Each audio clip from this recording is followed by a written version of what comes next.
Pour protéger la planète et sa santé, l'Assemblée citoyenne des enfants de Paris vous partage une recette de pizza de saison cuisinée avec des produits locaux. Vous allez avoir de la farine de blé ici. Ici, on va avoir de la farine de pois chiche. On va avoir de l'huile d'olive. On va avoir un peu de persil et de feuilles d'épinards. Ça va nous permettre de faire une base pesto. On va avoir des champignons de Paris, du coup, des shiitake, une carotte jaune, une carotte violette. Pour la garniture, coupons finement une carotte violette, une carotte jaune, un pané, un morceau de butternut et une patate douce, avant de tout mélanger délicatement dans un saladier.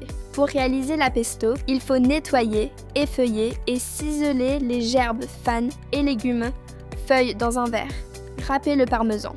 Piler au mortier, l'ail avec un peu de sel, le parmesan râpé et la verdure.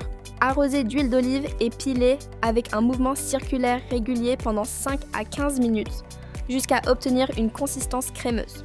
Pour faire le pain pita, il faut délayer la levure dans l'eau tiède 40 degrés maximum. Dans un bol, mélangez dans un saladier la farine, le sel, ajoutez l'huile et l'eau avec la levure. Mélangez à la cuillère puis à la main dès que la pâte se forme. Pétrir à la main sur un plan farine jusqu'à obtenir une boule homogène, lisse, un peu collante mais pas trop.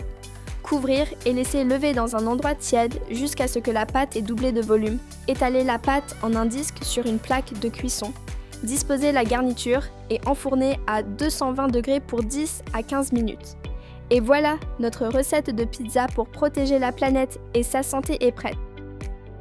Pizza sans viande et qu'avec des fruits de saison. On a essayé de moins polluer la planète.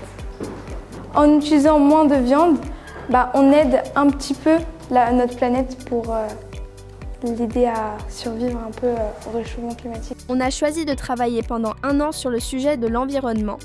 On a rencontré des experts, des associations et des services de la ville de Paris pour se former aux enjeux climatiques. Et on a présenté cette idée aux élus du Conseil de Paris qui ont tous voté pour réaliser cette campagne de sensibilisation sur une cuisine éco-responsable.